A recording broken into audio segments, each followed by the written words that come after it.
आइए फिर इस एसएससी 20 फरवरी 2024 सेकंड शिफ्ट का ये क्वेश्चन है। एसएससी जीडी की हम क्या कर रहे हैं, प्रीवियस क्वेश्चन को सॉल्व कर रहे हैं। पहले क्वेश्चन की हम बात कर लेते तो पहला क्वेश्चन, एक व्यापारी अपने सामान को क्रय मूल्य से, तो क्रय मूल्य उस व्यापारी का कितना था, तो क्रय मूल्य उस व्यापारी का था, जैसे कि मान लें ये सीपी कितनी 100% थी, कितनी थी 100%, और उसने अंकित कितना कर दिया, मान के चलते हैं कि 50% अधिक कर दिया, क्रय मूल्य से 50% अधिक कर दिया, अर्थात एमआरपी डेढ़ कितनी कर दी, 150 कर दी। उसके बाद वो 20% की छूट देता है। तो अब इसका 20% कितना होगा, देखो एक अंक के पहले पॉइंट लगाया, 10% बचा, तो 10% की वैल्यू 15, तो 20% की वैल्यू कितनी हो गई 30। तो 30 अगर इसमें से घटाएंगे तो बचेगा कितना, 120 बचेगा। तो छूट देने के बाद व्यापारी कितने परसेंट लाभ पर बेच देगा, तो 120 में बेच देगा वो। अब खरीदा कितने था 100 में, और बेच कितने में दिया 120 में, तो लाभ कितने का हुआ, 20% का लाभ हुआ। और से 100 पर काउंट करने वाली हर वैल्यू परसेंटेज कहलाती है, तो 20% का लाभ हुआ, अर्थात फर्स्ट नंबर का ऑप्शन राइट हो जाएगा। अब बात कर लेते हैं सेकंड क्वेश्चन की, सेकंड क्वेश्चन की बात कर लेते हैं। ये सेकंड क्वेश्चन आपकी स्क्रीन पर दिया हुआ, इसकी बात कर लेते हैं। तो ये हमने क्या कर दिया, रफ कर दिया, 5 संख्याओं का औसत 32 है, यदि एक संख्या हटा दी जाए तो औसत 28 हो जाता है, हटाई गई संख्या बताइए। तो मुझे बताओ 5 संख्याओं का औसत कितना बताया, 32 बताया। उसके बाद 5 का बताया, उसके बाद अगर एक हटा दी तो बची कितनी 4, तो उसका औसत कितना बचा, 28 बचा, कितना बचा 28 बचा। तो दो तरीके इसके हैं, तो 5 का इंटू 32 में कर दो तो कितने हो जाएंगे, 160 हो जाएंगे, और 28 का इंटू 4 में करोगे तो कितना हो जाएगा, 112 हो जाएगा, कितना हो जाएगा 112। तो 160 में से 112 जब माइनस करेंगे तो कितना आएगा, वो 48। तो हटाई गई संख्या कितनी है, 48 है, हटाई गई संख्या कौन सी होगी, 48 होगी। अब ये 48 होगी, तो हम इसके साथ, अब ये हमारा क्या हो गया, राइट आंसर हो गया। अब आगे चलते हैं, नेक्स्ट क्वेश्चन की ओर बढ़ जाते हैं। नेक्स्ट क्वेश्चन की ओर बढ़ते हैं, तो तीसरे क्वेश्चन की ओर बढ़ जाते हैं। ये तीसरा क्वेश्चन देखो, विद प्रूफ आपके साथ देख रहे हैं, देखो बिल्कुल पूरा का पूरा है ना, ये क्लियरिटी के साथ में आपका डेमो दिख रहा है पूरा, ये पेपर आपको ओरिजिनल मिल रहा है, ना ही आपको ये कि हर कुछ टाइप करके बता दिया। तो 32 से पहले सभी आभाज्य संख्याओं का औसत बताना है। तो आभाज्य संख्याओं से रिलेटेड कोई ट्रिक नहीं होती, लिखना ही पड़ता है। तो सबसे छोटी आभाज्य संख्या 2, उसके बाद 3, उसके बाद 5, 5 के बाद 7, 7 11 13, 13 के बाद फिर कितने 17, फिर 19, फिर 23, फिर 29। तो ये संख्याएं हैं भैया 32 से, और एक 31 और हो गई, ये 31 और हो गई, इन सबको जोड़ करके भाग दे देते हैं कितने, एक दो 3 4 5 6 7 8 9 10 11। तो 11 संख्याएं हमारे पास, एक से लेकर के 32 तक अभाज्य संख्याएं, कितनी संख्याएं 11 है। तो इनको जोड़ लेते हैं, कितने, इनको सबको जोड़ लेते हैं। तो एक एक और 9 कितने होगा 10, 10 3 13, 13 और 9 कितने होगा 22, 22 और 7 कितने होगा 29, 29 3 32, 32 से कितने 33, 33 से 7 40, 40 45, 45 और 5 50 की जीरो, बच गया कितने 5 बच गए। अब 5 को भी जोड़ लो, 5 3 8, 8 2 10, 10 2 12, 12 13, 14 15 16, तो 16 यहाँ पर लिख दिया।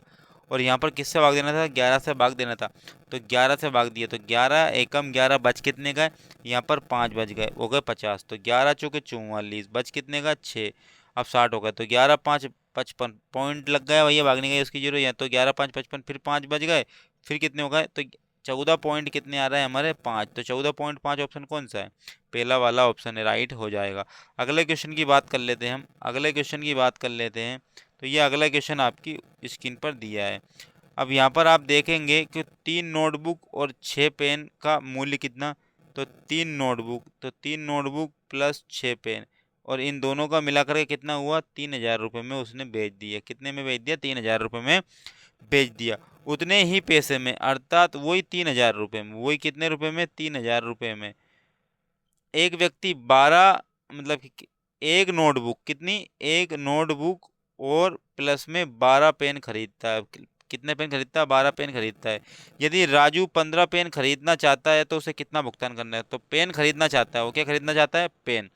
तो हम क्या करेंगे, ये जो नोटबुक है उसको बराबर कर लेते हैं। तो ऊपर 3 दिया और नीचे कितना दिया है, ऊपर 3 और नीचे 1। तो एक काम करते हैं, नीचे वाली समीकरण में हम क्या कर देते हैं, 3 से गुणा कर देते हैं। तो 3 से गुणा किया तो कितने हो गए, 3n हो गए, और 3 से गुणा किया कितने हो गए, 12 3 36p हो गए, और 3 से गुणा किया कितने हो गए, 9000 हो गए।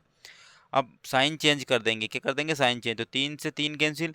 अब 36 में से जब 6 जाएंगे, 36 में से जब 6 जाएंगे ये वाले, तो कितने बचेंगे, 30 बचेंगे, 30p बचेंगे, वो भी माइनस के बराबर। अब इस 9 में से 3 जाएंगे तो कितने बचेंगे, 60 बचेंगे। कितने बचेंगे, 60, अर्थात 6000, माइनस के माइनस से माइनस कैंसिल। अब 30 पेन 6000 में बिक रही है, तो 30 का आधा 15 पेन, 30 का आधा कितना हो जाएगा, 15 पेन हो जाएगा। यहाँ पर लिख देता हूँ 15 पेन। तो 15 पेन कितने में मिलेगी, 60 का आधा कितना हो जाएगा, 6 का आधा कितना हो जाएगा, 3000 रुपये में। तो 15 पेन मिलेगी भैया 3000 रुपये, अर्थात तीसरा वाला ऑप्शन राइट हो जाएगा। अब नेक्स्ट क्वेश्चन की ओर बढ़ जाते हैं, पांचवें क्वेश्चन की ओर बढ़ जाते हैं। तो ये पांचवा क्वेश्चन देखो आप, विद्यार्थियों की वहां अधिकतम संख्या ज्ञात करो जिससे 1003, 1003 अधिकतम संख्या का मतलब एचसीएफ होता है। उसके बाद में 2703 में बांटी जा सकती है। प्रत्येक विद्यार्थी को प्रत्येक चॉकलेट और कैंडी की समान संख्या मिलना चाहिए, अर्थात कुल मिला के बाद एचसीएफ की बात हो रही है। तो आप मुझे बताइएगा, आप मुझे बताइए कि 1003 और 2703 में अंतर कितने का, आप बोलोगे 1700 का अंतर है। कितने का, 1700 का अंतर है।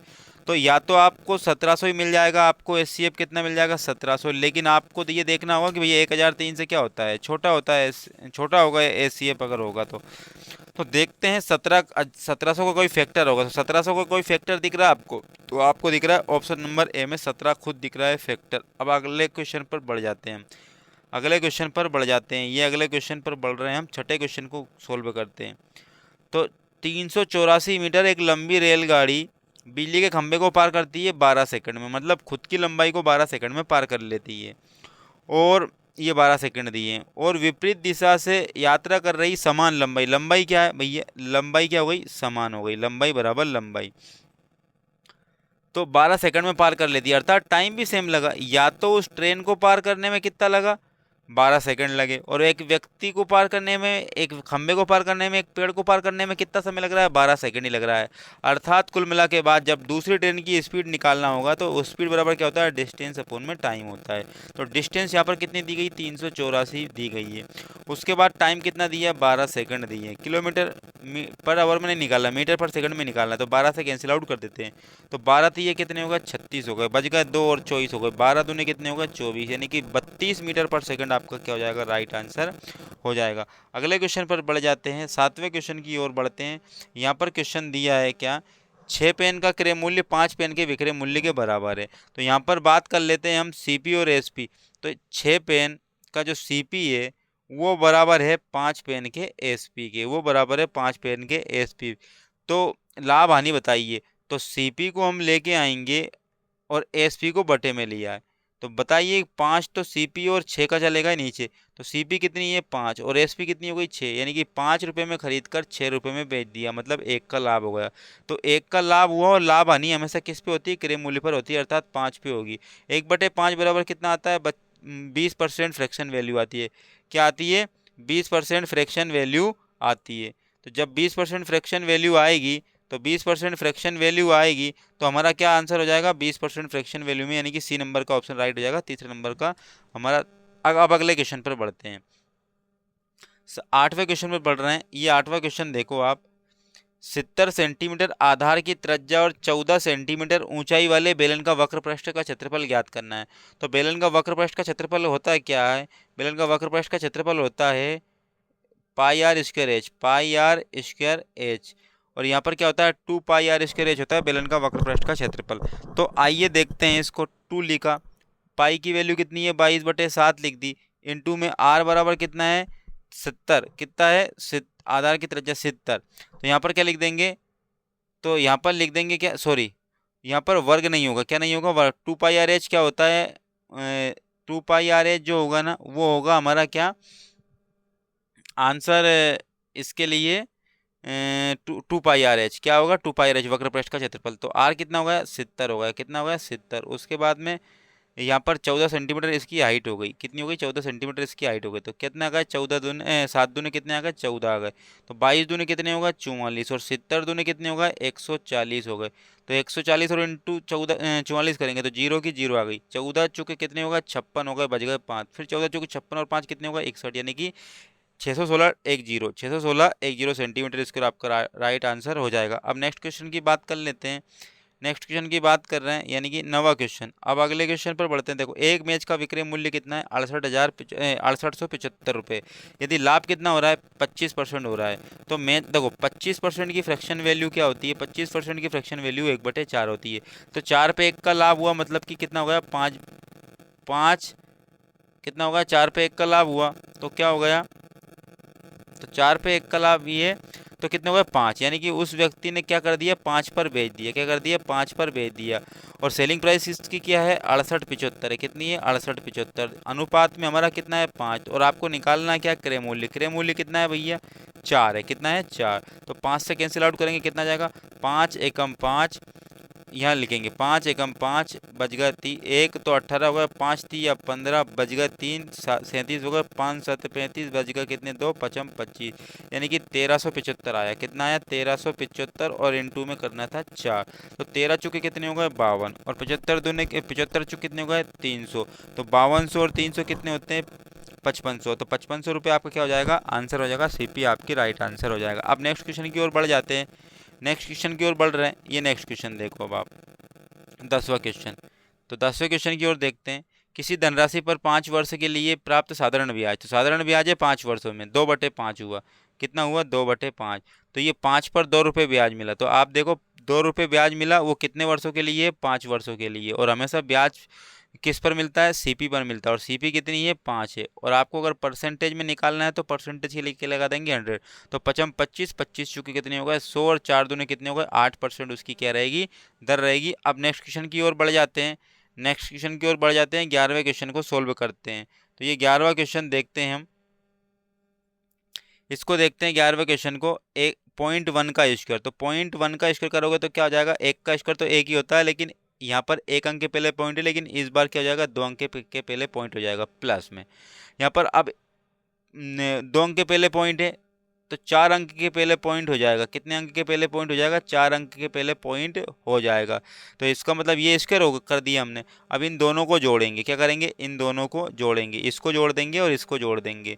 तो ये देखो पॉइंट के साथ में क्या लिखना पड़ता है पॉइंट लिखना। जैसे कि ये क्या हो गया 0 0 0 1, उसके बाद में ये क्या हो गया पॉइंट, और यहाँ पर क्या हो गया पॉइंट को पॉइंट से मिलाना पड़ता है। अब इसको जोड़ देना है 1 0 1 0 जोड़ा क्या हो गया ये हो गया। तो 0.01 अर्थात पहले नंबर का आपका राइट आंसर हो जाएगा। अगले क्वेश्चन की ओर बढ़ जाते हैं। नेक्स्ट क्वेश्चन देखिएगा, ये 12वां क्वेश्चन देखिएगा आप। यदि x का 45% y के 15% के बराबर है, तो x का कितना परसेंट x का 45% बराबर है किसके y के 15% के बराबर है। तो आपने देखा परसेंट से परसेंट कैंसिल हो गई। तो यहाँ पर क्या करा एक्स वाई का रेशो बताना है। तो कितने होगा 15 एकम 15 और 15 तिया 45 हो जाएगा। देखो आप x और ये y कहाँ आ जाएगा बटे में आ जाएगा बराबर। ये 1 का रहेगा यहीं रहेगा, और ये जो 3 था उसके बटे में चला जाएगा।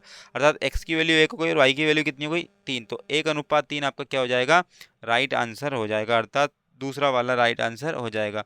अब अगले क्वेश्चन की बात कर लेते हैं। 13वें क्वेश्चन की बात कर लेते हैं। इस 13वें क्वेश्चन की बात करते हैं। यदि 72 जिल्द साज 720 पुस्तक है। देखो होता क्या है, हमें हमेशा क्या करना है वर्क को नीचे रखना है, अर्थात 720 पुस्तकें हमें नीचे रखनी पड़ेगी अर्थात बटे में। यहाँ भी 660 पुस्तकों को भी कहाँ रखना पड़ेगा बटे में रखना पड़ेगा, अर्थात वर्क जो भी होता है वो कहाँ आता है बटे में आता है। कहाँ आता है बटे में। देखो 72 जिल्द साज 720 पुस्तक, तो हम नीचे लिखेंगे उसको 720 को कहाँ लिखेंगे नीचे। तो जितना भी वर्क होता है वो कहाँ आता है नीचे आता है। तो 22 दिन में पूरा कर लेते हैं। कितने दिन में पूरा कर लेते हैं 22 दिन में पूरा कर लेते हैं। तो इसी प्रकार से 12 दिन में पूरा करवाना है। तो कितने जिल्द साज की आवश्यकता लगेगी, कितने जिल्द साज की आवश्यकता लगेगी, तो 660 पुस्तकें बनाना है। तो देखो 0 से 0 कैंसिल हो जाएगा, यहाँ पर 72 से 72 भी कैंसिल हो जाएगा। अब आपको देखना है यहाँ पर 12 बचा है, तो 12 से 2 से कैंसिल आउट करते हैं। तो 2 से क्या किया कितनी बार यहाँ पर 6 बार, और 2 से करेंगे तो कितनी बार आएगा 3 बार। यहाँ पर 3 से कैंसिल आउट करेंगे 2 बार, और 3 से कैंसिल आउट करेंगे कितने 11 बार। और यहाँ 2 से कैंसिल आउट करेंगे कितनी बार, 11 बार। तो 11 का इंटू कहाँ चला हो जाएगा, 11 में, तो 121 हो जाएगा और बराबर जिल्द साज हो जाएगा। तो 121 जिल्द साजों की आवश्यकता पड़ेगी, अर्थात थर्ड नंबर का ऑप्शन राइट हो जाएगा। अगले क्वेश्चन की बात कर लेते हैं, अगले 14वें क्वेश्चन की। चलो इस क्वेश्चन को भी हम सोल्व करते हैं। एक पुस्तक का अंकित मूल्य उसके क्रय मूल्य से 60% अधिक है। तो देखो ये क्रय मूल्य और क्रय मूल्य कितना है, 100%। तो उसका जो एमआरपी होगा, जो उसका एमआरपी कितने परसेंट है, 60% अधिक, अर्थात वो 160 होगा। कितना होगा, 160। और उस वस्तु पर कितने परसेंट की छूट दी गई, 20% की छूट दी गई। कितने परसेंट की छूट दी गई, 20% की छूट दी। तो देखो एक अंक के पहले पॉइंट लगा देंगे तो कितना बचेगा, 16। तो 16 10% की वैल्यू है, तो 20% की वैल्यू कितनी हो जाएगी, 32 हो जाएगी। कितनी हो जाएगी, 32। माइनस कर देते 160 में से जब 32 आएगा तो कितना बचेगा, 128 बचेगा। कितना बचेगा, 128। अब 100 रुपये में खरीदी और 128 में बेच दी, मतलब लाभ कितने का हो गया, 28 रुपये का लाभ हो गया। और 100 पर काउंट की जाने वाली हर वैल्यू परसेंटेज कहलाती है, मतलब 28% आपका राइट आंसर हो जाएगा। अब नेक्स्ट क्वेश्चन की बात कर लेते हैं, अगले क्वेश्चन की ओर बढ़ते हैं, 15वें क्वेश्चन की ओर बढ़ते हैं। तो 15वां क्वेश्चन देख लेते हैं हम। किसी संख्या का 20% का 25% 250 है, अर्थात कोई संख्या मान के चलते हैं 1 से, इसका 25% अपॉन में 100 के गुणा, फिर 25% क्या हो गया, अपॉन में 100 हो गया, बराबर 250 के है, बराबर 250 के है ये वैल्यू। तो देखो आप देखो 25 एकम 25, 25 चुक 100, 25 एकम 25, 25 चुक 100, तो 4 चुक 16। तो x बराबर कितना हो जाएगा, 250 इंटू 16 हो जाएगा। फिर उस आपसे क्या पूछ रहा हूँ, इसका 35% बताना है। इसका कितना परसेंट बताना है, 35। तो आप देख लो यहीं पर 35% बताना है। देखो यहाँ पर 250 था, यहाँ 256 हो गए, ये 250 करो आप। तो देखो 35%, तो 35 अपॉन में क्या लगा देंगे, 100 लगा देंगे। तो देखो 0 से 0 कैंसिल हो गई, 5 दूने 10 हो गए और 5 7 35 हो गए। 2 से दो से काटेंगे 25 तो नहीं कटेगा, तो 2 5 10 होना चाहिए था, लेकिन 5 से काटा था, 5 दून तो 2 8 कितने जाएंगे, 16। तो इसका मतलब ऊपर वैल्यू कितनी बची, एक तो 25 बची, गलती से काट दिया था हमने, ठीक है ना। और 25 के बाद में एक क्या बची है, 8 बची है, और एक क्या बची है, 7 बची है। कितनी बची है, 7। तो आपने देखा यहाँ पर कहीं गलती हो रही है क्या, एक बार और चेक कर लेते हैं। इस क्वेश्चन को रब करके फिर डबल से इसको सोल्व करते हैं हम। भैया x का क्या हुआ, x का 20%, x का 20% अपॉन में 100, फिर इसका 25%, यानी कि 25% अपॉन में 100 बराबर कितना है, 250 है। कितना है, 250। काटेंगे 25 एकम 25, 25 चुक 100, 20 एकम 20 और 20 25 100। तो 5 चुक 20, 20 का इंटू करना था 250 में, तो 20 का इंटू 250 में करेंगे तो कितना हो जाएगा, 25 दूनी 50, यानी कि 5000 हो जाएंगे। कितने हो जाएंगे, 5000 हो जाएंगे। तो x की वैल्यू कितनी आ गई, 5000 आ गई। x की वैल्यू कितनी आ गई, 5000 आ गई। अब आप मुझे बताइए कि कितना परसेंट निकालना है, इस संख्या का 35% निकालना है। कितना निकालना है, 35। तो 5000 का 35%, तो क्या लगा देंगे, अपॉन में 100 लगा देंगे। तो डबल जीरो से डबल जीरो कैंसिल हो जाएगी, डबल जीरो से क्या हो जाएगी, डबल जीरो। तो यहाँ पर कितना आया था, 5000 आया था। कितना आया था, 5000, और यहाँ पर 35 और अपॉन में 100 आया था। डबल जीरो से डबल जीरो कैंसिल, 50 का इंटू 35 में करना है। तो 35 पंजे कितने होते हैं, 175। 175 के बाद एक जीरो लगेगी, अर्थात क्या हो जाएगा, सेकंड नंबर आपका राइट आंसर हो जाएगा। अगले क्वेश्चन की हम जब बात कर लेते हैं तो पांचवें क्वेश्चन की बात करते हैं। तो पांचवा क्वेश्चन क्या कहता है, तो पांचवा क्वेश्चन आपके लिए कह रहा है कि 9000 रुपये पर 80% की वार्षिक दर से चक्रवृद्धि ब्याज अर्धवार्षिक रूप से संयोजित होता है। अर्धवार्षिक रूप से संयोजित कर रहा है। तो अर्धवार्षिक में क्या होता है, अर्धवार्षिक में दर आधी हो जाती है। 80% है तो दर कितनी हो गई, 40% हो गई। कितनी हो गई, 40%। और टाइम हो जाता है दुगना, 1 साल था तो 2 साल हो जाएंगे। तो 2 साल के लिए हमारा जो फॉर्मूला होता है वो होता है 2 और 1 का। क्या होता है, 2 और 1 का होता है। इसके चक्रवृद्धि ब्याज के बहुत सारे तरीके, कम से कम 7-8 तरीके हैं, बहुत तरीके से आप कर सकते हो। तो 40% निकालेंगे हम। क्या निकालेंगे, 40%। तो 9000 का 40% निकाला। देखो एक अंक के पहले पॉइंट लगाया, देखो ये 9000 है। क्या है, 9000। एक अंक के पहले पॉइंट लगाया, क्या आ जाएगा, 900। तो 900 10% की वैल्यू है, तो 9 चुक 3600 हो जाएगी, 40% की वैल्यू। अब यहाँ पर फिर लगाएंगे 360 में, फिर एक अंक के पहले पॉइंट लगाएंगे तो 10% की वैल्यू रह गई। क्या रह गई, वो 10% की वैल्यू रह गई। और 10% नहीं निकाल रहे हो आप, 40% निकाल रहे हो। तो 360 का गुणा किस में कर दोगे आप, 40 में कर दोगे। किस में कर दोगे, 40 में कर दोगे। तो कितने हो जाएंगे आप, 340 में नहीं, 4 में, क्योंकि 10% की वैल्यू निकालनी ना, तो क्या हो जाएंगे 36 दूनी 1400 कितने हो जाएंगे, 1440 हो जाएंगे, 1440 हो जाएंगे। तो 36 दूने 72, 36 दूनी 72, और 1440 का गुणा 1440 में एक में कर देंगे तो 1440 आ जाएगा। तो इन दोनों को जोड़ देंगे, तो देखो जीरो की जीरो आई, फिर 4 का 4 आया, 4 2 6 और 7 1 और 8, यानी कि 46 रुपये आए, यानी कि पहला नंबर का ऑप्शन राइट हो जाएगा। अगले क्वेश्चन की बात कर लेते हैं हम, 17वें क्वेश्चन की बात कर लेते हैं हम। तो ये 17वां क्वेश्चन देखो आप, पी क्यू आर के बीच में 8,400 रुपये बांटना है। तो पहले ये लिखेंगे पी, लिखेंगे फिर लिखेंगे क्यू, लिखेंगे फिर लिखेंगे आर। तो 2/3 है, क्या है 2/3, फिर उसके बाद 3 है, फिर उसके बाद 1/3 है। तो आप देखो यहाँ पर नीचे बटे में क्या है, देखो इसके बटे में 1 है, क्या है 1, तो यहाँ पर 3 है, यहाँ पर 3, इसको हटाने के लिए पूरे में 3 का गुणा करना पड़ेगा। तो यहाँ पर भी 3 का गुणा, यहाँ पर भी 3 का गुणा, यहाँ पर भी 3 का गुणा। देखो 3 से 3 कैंसिल, इसका अनुपात 2, तो 3 3 कितने हो गए 9, 3 से 3 कैंसिल, इसका अनुपात क्या हो गया 1, यानी कि P की वैल्यू 2 है तो Q की वैल्यू 9 है तो R की वैल्यू 1 है। इन सबको जोड़ दो, इन सबको जोड़ दो, 8,400 टोटल आए थे, इन सबको जोड़ दो, 9 और 2 11 और 1 12 हो गए, कितने हो गए 12। निकालना किसका, आर का हिस्सा निकालना है। आर का हिस्सा कितना है 1, तो 1 का इंटू कर देंगे, तो 12 सतह के कितने हो जाएंगे 84, यानी कि 700 रुपये आ जाएंगे। कितने आ जाएंगे 700 रुपये आ जाएंगे। इसका मतलब ये वाला ऑप्शन राइट हो जाएगा। अगले क्वेश्चन की बात कर लेते हैं। देखो ये वाला 700 रुपये हो जाएंगे, ये वाला, तो ये वाले हो जाएंगे राइट आंसर। अगले क्वेश्चन की बात कर लेते हैं। अब अगला क्वेश्चन 18वां क्वेश्चन देख लो आप, एक गोले की त्रिज्या में 50% की वृद्धि की जाती है तो गोले का आयतन निकालना है। तो गोले का आयतन भैया कितने परसेंट की वृद्धि हो जाएगी, तो आपको अच्छे से पता है भाई कि जब कभी भी हमें इफेक्टिव परसेंटेज लगाना होगा तो वृद्धि कितनी हुई 50% की। तो देखो यहाँ पर 50% प्लस 50% और प्लस में 50 इंटू 50 और अपोन में 100।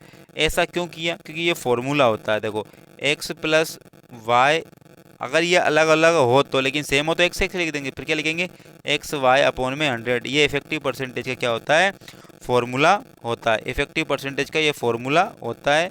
तो इस तरीके से मैंने क्या कर दिया, ये यहाँ पर लिख दिया है। तो देखो 50 50 कितने हो गए 100 हो गए, और 0 से 0 कैंसिल आउट करेंगे तो 25 55 25 हो जाएंगे। तो 50 50 100 और 125 हो गए, क्या होगा 125 हो गए। तो यहाँ पर आप पूरी वैल्यू मिटा करके क्या लिख देंगे 125 लिख देंगे, पूरी वैल्यू मिटा करके क्या लिख देंगे 125 लिख देंगे। तो इफेक्टिव परसेंटेज अभी तो वर्ग करने पर ही आई थी, लेकिन हमें क्या करना है आयतन। तो 125 में फिर 50 प्लस करेंगे, फिर प्लस 125 इंटू में 50 अपोन में 100। तो देखो 50 दूने 100 और 2 कैंसिल आउट करेंगे तो कितना आएगा 62.5। तो 125 और कितने हो गए, देखो ये 50 और 62 कितने हो गए 112.5। तो 125 और 112.5 237.5 हो जाएंगे। कितने हो जाएंगे 237.5, अर्थात सेकंड नंबर का ऑप्शन राइट हो जाएगा। अगले क्वेश्चन की ओर बढ़ जाते हैं। ये अगला क्वेश्चन देख लो आप, 19वां क्वेश्चन देखो आप। तो दो संख्याओं का गुणनफल 720 है। दो संख्याओं का गुणनफल कितना है 720 है। तो दो संख्याओं का गुणनफल बराबर होता है भैया LCM इंटू HCF होता है।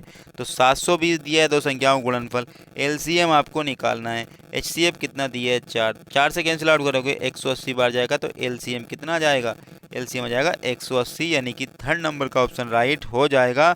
और ये आखिरी क्वेश्चन बच रहा है हमारा, इस क्वेश्चन को सोल्व कर लेते हैं। तो यहाँ पर देखते हैं स्वप्रिल यानी कि एस 16 दिनों में काम पूरा कर लेती है। रेवती के साथ मिलकर वो काम पूरा 128 दिन, 128 बटे क्या होता है 17 होता है। तो नीचे की जो वैल्यू आती है वो कैपेसिटी की आती है, ऊपर जो वैल्यू आती है वो टोटल वर्क की आती है। तो आप मुझे बताइए कि टोटल वर्क में हम भाग देते हैं तो डे से, टाइम के रेशो से, तो क्या निकल जाती है कैपेसिटी। तो 16 का भाग दिया हमने 128 में, कितना आया 16 8 128, यानी कि एस की कैपेसिटी कितनी आ गई 8। और कैपेसिटी यहाँ पर किसकी सहायता से, रेवती की सहायता से। तो सुप्रिल और रेवती दोनों मिलकर के कितने कैपेसिटी आती है 17। तो 8 तो भैया ये सुप्रिल की है, तो 8 में क्या प्लस कर देंगे 17 बन जाए, तो आप बोलोगे 9 प्लस करना पड़ेगा, यानी कि कैपेसिटी आर की कितनी आ गई 9, यानी कि 128 में अगर 9 का भाग दे देंगे तो वो रेवती के द्वारा पूरा काम हो जाएगा, अर्थात सेकंड नंबर का ऑप्शन राइट हो गया। और ये हमने पूरे के पूरे बेस क्वेश्चन कंप्लीट कर लिए हैं। फिर मिलते हैं नेक्स्ट वीडियो में, इसी अंदाज में हम सोल्व करेंगे सारे के सारे क्वेश्चन को।